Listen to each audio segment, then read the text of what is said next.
Hi everyone, welcome back to Raw FPL. So we're back to normal now. I'm back from Thailand. Yeah, absolutely great time. If you've not been, I would highly recommend. But yeah, we're back to normality. Got my laptop back, so thanks for bearing with me just while I was away.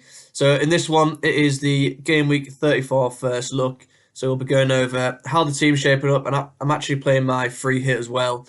So yeah, lots of free hits going to be played this week. If you're not using your free hit, there is also content here for you. So do stay tuned, and yeah, if you do like this one, please do hit that like button, and if you're new, please do subscribe, and let's jump into it. Okay, so before we talk about game week 34, I just want to go over game week 33 quickly, which yeah, it was all right. 82 points. It was up to 193,000 now, so not bad, but to be honest, it could have gone a lot better. That Foden leak did me in a bit, really, because the moves was going to be, so if Foden didn't start, I would have had Saka, so I would have had Saka still, and I would have also had Guardiola, because I was going to do Gabriel to Guardiola, and I was going to do Lamptey to Maguire. So I would have had Guardiola and Saka playing rather than Diaz and Foden. So the leak came out saying that he's starting. Obviously, he wasn't starting. He didn't. He was on the bench. He didn't even play. So I had Diaz instead of Guardiola, and Guardiola obviously got the goal, got the assist, and came away with 12 points. But still, league sometimes you have to just take with a pinch of salt. And yeah, it's still a green arrow, 82 points, so I can't complain too much, really. But yeah, in net, Petrovic, he got the 6 points. A clean sheet, finally, for Chelsea. Absolutely destroyed Everton. So Gusto with 6 points as well. Bradley, he took a bit of a knock. I think his time in my side is probably over now. With Trent coming back, I think Bradley's minutes are going to get massively reduced. So I think Bradley will be moved on for probably Maguire, but I'll talk about that in a later video. So Bradley with a 1-pointer. Moving into midfield, Son, he only got the 1-pointer. Vice captain as well, so glad I went for Haaland. But yeah, they looked pretty bad. Tottenham, Newcastle just battered them, didn't they? So yeah, Son with a 1-pointer. Palmer, 26 points, one absolute legend. If you've not got Palmer, you just need him. He's so good. I think next season he's going to be easily 9 million. So this season it's just been an absolute steal. And if you captained him, you're probably on a massive green arrow. So well done if you did. And then Salah with a 2-pointer. I'm not too concerned. It's a bit of a dip in form, but I just think they'll be so up for trying to get that title that I just think Salah at the moment he'll be fine. And then Garnacho coming off the bench for me, he gets that assist for the 4-pointer. So into the front line, Højlund, I got him in really for the game week 37 doubles, and he has got good fixtures coming up, but it's been a bit of a disaster really. So here he is here. Sheffield United at home. I'm going to be free hitting anyway, so it doesn't matter. Then he's got Burnley, he's got Palace, and then he's got the double. So yeah, he's got some good fixtures. So I'm just hoping he can do something in those upcoming fixtures there. Isak, he's been on fire, isn't he? Another 2 goals there, 2 bonus. So I got him in fairly early. I think it was the West Ham game there. So 15, 8, 2 and 12. So yeah, happy with Isak. He's been pretty good. And then Haaland, captain, getting the goal and assist. So yeah, that's the team for game week 33. As I said, I'm going to be free hitting. So let's just take a look at that now. And I'll just go over my future kind of thoughts as well.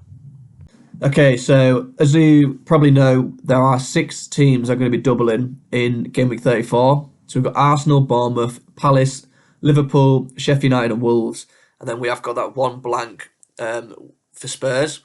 So I think at this stage, it's we're going to be split into 2 camps. You're either going to be free hitting or you're not going to be free hitting. So let's just take a look. These, you can find this on fpl.team. So it's a really good site. I highly recommend you use it. It is free to use as well. But basically what these are all of the most transferred in players sort of put in the same team. And as you can see, you've got the Arsenal assets, you've got Havertz, you've got Saka. Most people probably have Salah already, so that's why he's not in there. You've got your Solanke, Darwin, Cunha. So all of these double game week players here. So I think if you're free hitting on 34, you're probably looking to double up on your Palace players. So probably Eze plus one other.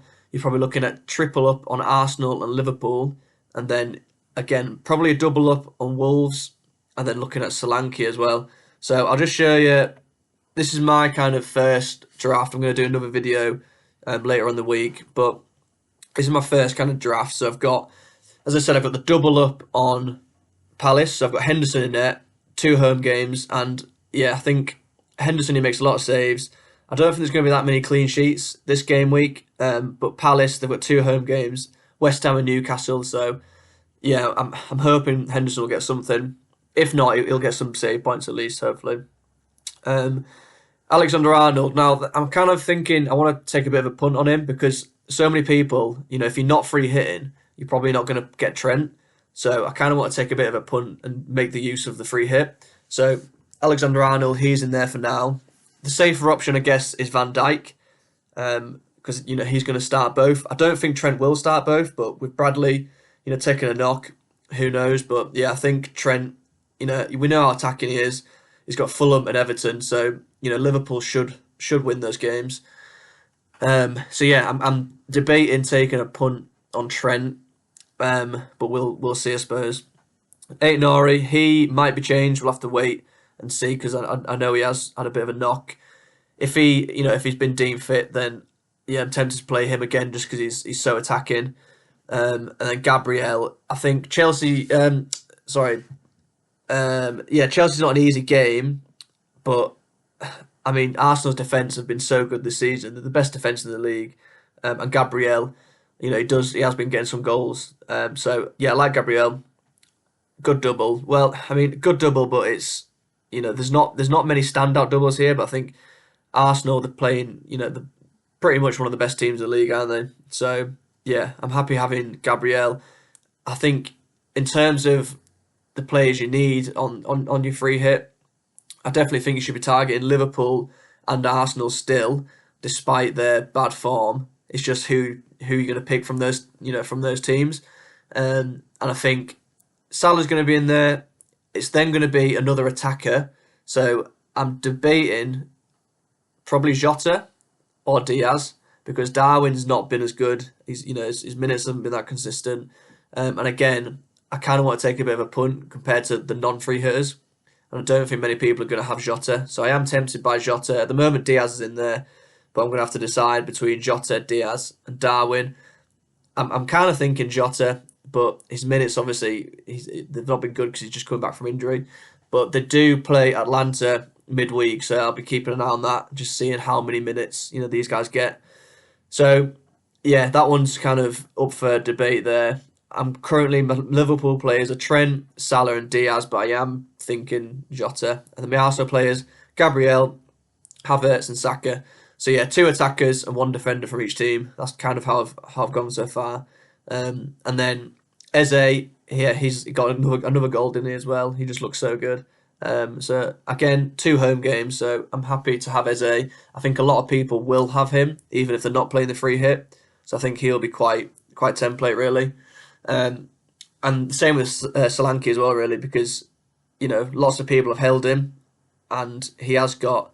It's not the best double 2 away games, but he can score in any game. So gone for Solanke and then Cunha up top.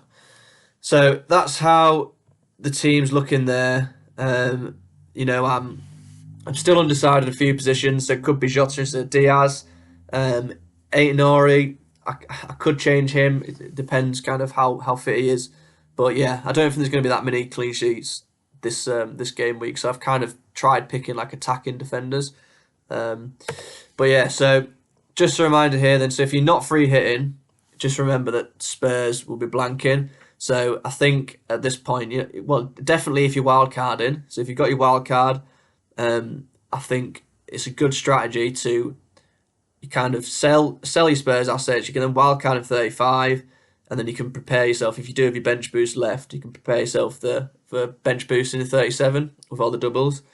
So yeah, I think if you've got your wildcard, selling your Spurs assets this week to the likes of like Eze or some Liverpool players maybe. I think that's quite an easy sell because you can just wildcard them back in for game week 35. So yeah, I think if you got your wildcard, it's pretty easy. If you don't have your wildcard, they do double in game week 35 along with Chelsea. So I think if you can bench them, then that'll be ideal because you obviously want. I like to try and target the double game week players. So I think if you don't have your wildcard, I bench them if you can. And that's the same with Palmer as well. So Palmer, a lot of people have so much value tied up in him as well. He's got a bad game against Arsenal. He could score, he could do well, but ideally you want to try and target the double game weekers. So I think Palmer, Son, you can try and bench. And then your Man City assets, I think, again, if you've got your wild card, it's pretty easy. You can just sell them. You can just wild card them back in. I think if you don't have your wild card, it becomes a bit tougher because you're going to want them back because, they've got quite a good run to the end. They've got Forest, they've got Wolves, I think they've got a double game week. So, yeah, I'd try hold on to them if you don't have your wild card, just because you're going to want them straight back. So, yeah, I think if you've got your wild card, it's easy. You can just sell your Spurs, you can sell your Man City, and then you can get them back. If you don't have your wild card, I'd try and just make a balance because you're going to want your Man City players back. And I think you're going to want the Spurs players back as well because they double in 35. So you just have to make a balance. If you can't get a full 11 of doublers out, it doesn't really matter. I'd just try balance it a bit. But yeah, I hope that made sense. If you do have any questions, just drop them in the comments. I'll try and answer them. And yeah, if you did like that one, please do drop a like. And please do subscribe if you're new because it does help the channel grow. And I'll be back before the deadline. Obviously, a lot of tinkering with the free hit. So I'm going to sort of release my final free hit team. And yeah, we'll fingers crossed have a sort of decider between Jota, Diaz and Nunes because currently I'm a bit stuck between the three of them. So yeah, if you did like that one, drop a like and I will catch you again soon. Thank you very much.